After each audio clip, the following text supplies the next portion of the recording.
శంకరమంచి సత్యం గారి అమరావతి కథల నుంచి ఒక కథ. దొంగలో దొరలో.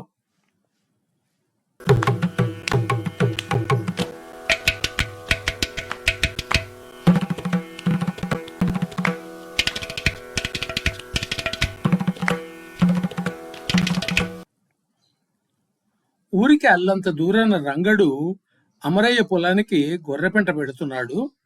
రాత్రి 10 గంటలు దాటింది. గొర్రెలు చేలో మిగిలిన గరిక బరిక తిన్నంతసేపు తిని తిరిగినంతసేపు తిరిగి నిద్రకు పడ్డాయి. చలిగాలి కొరికేస్తుంటే రంగడు గట్టి మీద కూర్చుని చుట్టముట్టించుకుందుకు చెకుముకిరాయి తీశాడు. ఎంత కొట్టినా వెలగదు. కప్పుకున్న గొంగళి సళ్ళిస్తే చలిగాలి లోపలికి దూసుకొచ్చి చర్మం కోసేస్తోంది. పైగా ఆ చలికి తనతో పాటు గొంగళిలో కూర్చున్న మేకపిల్ల మే అని ఏడుస్తోంది. రాయి కొట్టగా కొట్టక ఎటకేలకు దూది అంటుకుంటే దాంతో చుట్టముట్టించుకుని గుప్పు గుప్పున పొగ వదిలి లోపలికొచ్చే చలిని పొమ్మని బయటికి దోలాడు. మేకపిల్లని మరింత ఒళ్ళో పొదువుకుని వీపు నిమురుతున్నాడు. వెచ్చగా ముడుచుకుని నిద్రకు పడ్డది మేకపిల్ల. చిన్నప్పుడు పొలానికి గొర్రెపెంట పెట్టడానికి తను తండ్రితో వచ్చి తండ్రి ఒళ్ళో అలాగే వెచ్చగా పడుకునేవాడు. చీకటి గుయ్యారంగా ఉంది. మందలోంచి ఓ గొర్రె లేచి కదులుతున్నట్టు అనిపిస్తే రంగడు చెంగున లేచి ఓహోస్ అంటూ దాన్ని అదిలించి తిరిగి మందలోకి తోలాడు. చీకట్లో ఓసారి గొర్రెలన్నింటినీ చూసుకున్నాడు.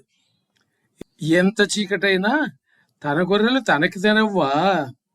మచ్చలది, మారిది, తోలుకొమ్ములది, చిన్నకాళ్ళది, చిరతపులివారది, తెల్లది, నల్లది, ఎత్తుకాళ్ళది, బోదది, కుంటిది, కులాసది, ఏడుపు కొట్టుది, ఎర్రమన్నుది, అన్నీ 20 లెక్కే. మళ్ళీ మేకపిల్లని చంకనేసుకుని గట్టు మీదకొచ్చి కూర్చున్నాడు. చుట్ట ఆరిపోయింది. వెలిగించుకోవడానికి ఇష్టం లేక ఆరిన చుట్టని చెవుల్లో పెట్టుకుని చీకట్లోకి కళ్ళు పెట్టుకు చూస్తున్నాడు. బీట్లో కీచురాళ్ళు గీయమంటున్నాయి, అరుస్తున్నాయి. చెరువులో కప్పలు ఉండుండి బెకబెకమంటున్నాయి.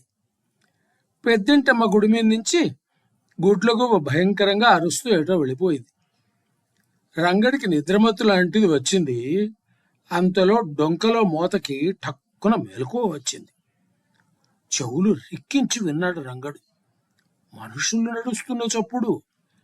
మామూలు మనుషుల అడుగులు కావవి. ఆ వేగం, ఆ అడుగు వేరు. గబా గబా గబా అడుగులు. నేల మీద ముల్లుగర్ర పోట్లు కావవి, గడ్డపారల పోట్లు. అది గజదొంగల నడక, బందిపోట్ల నడక. రంగడికి గుండెలు విసిపోయాయి. డొంకకి ఎకరన్నర యువతలు ఉన్నా ఠంగ్ ఠంగ్ ఠంగ్ ఠంగ్ అని వినిపిస్తున్నాయి గడ్డపారల మోతలు. ఠాక్ ఠాక్ ఠాక్ ఠాక్ పరుగులాంటి నడక.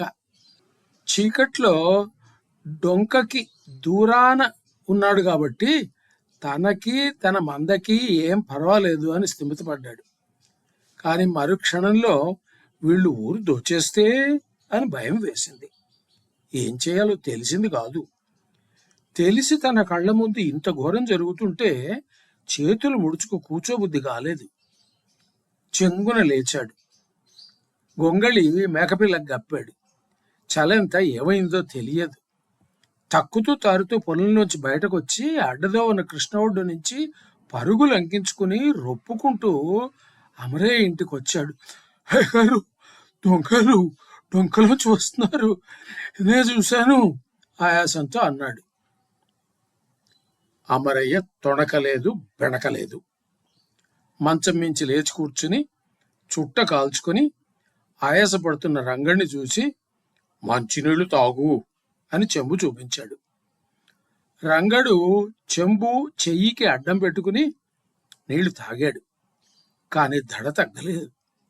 అమరయ్య రంగడిని చూస్తూ అన్నాడు, నా అయ్యాల దొంగలొస్తే మేం కాసుకోలేమంటరా? మేం లేవా? మా పాలేళ్ళు లేరా? పొలాన గొర్రెల్ని ఇడిచిపెట్టి వస్తామంటరా? కాని పనులు నీకెందుకురా? పా! రంగడు బిత్తరపోయాడు. పోపా, నీ పని నువ్వు చూసుకోపా, గదిమాడు అమరయ్య. వెనక్కు తిరిగాడు రంగడు. ఈ తడవ పరిగెత్తలేదు గాని కాళ్ళు ఈడ్చుకుంటూ కృష్ణ ఒడ్డున నడిచొస్తూ ఇది కాని పని ఎట్లాగైందబ్బా అని తర్కించుకున్నాడు. ఏమీ తెలిసింది కాదు. తెల్లవాడుతుండగా కూలీలు పొలాలకు వస్తూ చెప్పుకుంటున్నారు.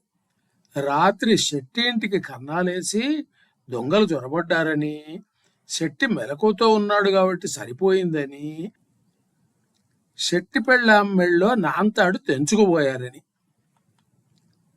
బారెడు పొద్దెక్కేసరికి రంగడి కబురొచ్చింది. దొంగల వివరం తెలుసుకుందుకేమో అనుకున్నాడు రంగడు. అమరయ్య పాలేళ్ల చేత శెట్టికి కబురంపించాడు. దొంగలు రంగడి తాలూకు మనుషులని, అవసరమైతే పట్టుబడి పారిపోయిన దొంగ రంగడి పేరు చెప్పాడు అని చెప్పమని. సరిగ్గా అలాగే జరిగింది పంచాయతీ. రంగడు లబోదిబం అన్నాడు. దొరా, దొంగల సంగతి ముందు చెప్పింది నేను కదా దొరా అని మొత్తుకున్నాడు. మరి దొంగలు నీ పేరు చెప్పారే అన్నాడు అమరయ్య. వస్తువు సంగతి ఆ తర్వాత ఆచూకీ చూద్దాం, ముందు రంగడికి 10 గొర్రెలు శిక్ష వేయండి అన్నారు. రంగడు కుప్పగూలిపోయాడు. అందరి కాళ్ళకి మొక్కాడు. లాభం లేకపోయింది. 10 గొర్రెలతో వారం రోజుల పాటు ఆనందంగా విందులు చేసుకున్నారు అమరయ్య జనం. రంగడికి అర్థమైంది, దొంగలు అమరయ్య మనుషులు. అమరయ్య మీద కసి పెరిగిపోయింది. తనకి ఇల్లా, వాకిల, ఊరా, వాడ, తన ఆస్తంతా ఆ పాలిచ్చే జంతువులే కదా, అందులో సగం తరిగిపోయాయే, పుణ్యానికి ఎడితే పాపం ఎదురొచ్చేనే అని కూలిపోతూ తన గోడంతా మేకపిల్లకి, ఎర్రి గొర్రెకి, మచ్చల గొర్రెకి పగలు రాత్రి చెప్పుకోవడం మొదలెట్టాడు. ఆ గొర్రెలు వినినట్టే తలలూపాయి. కుంటకి డొంకకి చెప్పుకున్నాడు. అవి మాట్లాడలేదు. 10 రోజుల తర్వాత సుబ్బయ్య పొలంలో గొర్రె పెంట పెడుతున్నాడు రంగడు. అర్ధరాత్రి వేళ డొంకలో అవే అడుగులు, అవే గుణపంపోట్లు. బంతిలా లేచి రంగడు డొంకలోకి వచ్చి అన్నలారా అంటూ దొంగల కాళ్ల మీద పడ్డాడు. గోలుగోలున ఏడుస్తూ తన గోడు చెప్పుకున్నాడు. అమరయ్య నాకు అన్యాయం చేశాడయ్యా, మీ ఆచూకీ చెప్పినందుకు నా గొర్రెలు కాజేశాడయ్యా, మీరన్నా ఆదుకోండయ్యా. యమలాళ్లలా ఉన్న దొంగలు ఎంత డబ్బో చెప్పు, ఇప్పిస్తాం అన్నారు. నాకు డబ్బెందుకయ్యా, పాలిచ్చే పశువులు కావాలి గాని అన్నాడు రంగడు. గంటలో వస్తాం, ఆ డొంకలోనే ఉండమని వెళ్ళిపోయారు దొంగలు.